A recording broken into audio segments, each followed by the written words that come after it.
নাকে জামায়াতের গুপ্ত বলে, আপনার জবাব কি? এটা একটু কালকে একজনকে বলতেছিলাম, আমি এটা কিন্তু নতুন শুনছি না, এটা শুনছি হলো 2010 সালে আমি একটা ইকোনমিক রিপোর্টার্স ফোরামের আমি প্রেসিডেন্টের ইলেকশন করতে গিয়েছিলাম, তখন হঠাৎ আমার যে রাইভাল উনি আমার নামে ছড়িয়ে দিলেন যে আমি হচ্ছেন জামাত করি, জামাতের আমি রোকন, জামাতের পান্ডা, শিবির করতাম, এগুলো অনেক গল্প টল্প আমার নামে ছড়ালো আর কি।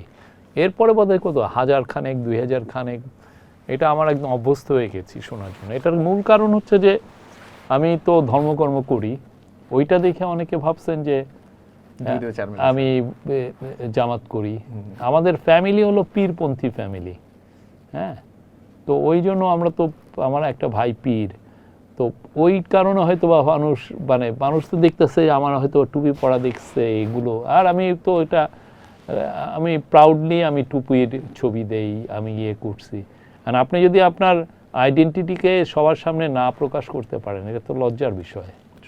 আমি প্রাউড মুসলিম, কিন্তু আমি জামাত কোনোদিন করছি বলে মনে পড়ে না, শিবিরও করছি বলে মনে পড়ে না। আমি ঢাকা ইউনিভার্সিটিতে ছিলাম, আমি নরডাম কলেজে ছিলাম, মতিঝিল গভর্নমেন্ট বয়েজ হাই স্কুলে ছিলাম, মনে পড়ে না কোনো দিন শিবির বা জামাত ইসলামী করছি। কেননা আমাদের পীরপন্থী লোকদের সাথে জামাতের একটা ডিফারেন্স আছে, হ্যাঁ, এই ডিফারেন্সটা আপনারা বাইরে থেকে বুঝবেন না, বাট আমরা জানি আকীদাগত কিছু ডিফারেন্স আছে, তো ওই জন্য আর ইয়ে না। বাট আমি তাদেরকে যে জামাত ইসলামীকেও রেসপেক্ট করি, বিএনপিকেও রেসপেক্ট করি, এনসিপিকেও, পলিটিক্যাল পার্টি সবাই আমার কাছে সমান।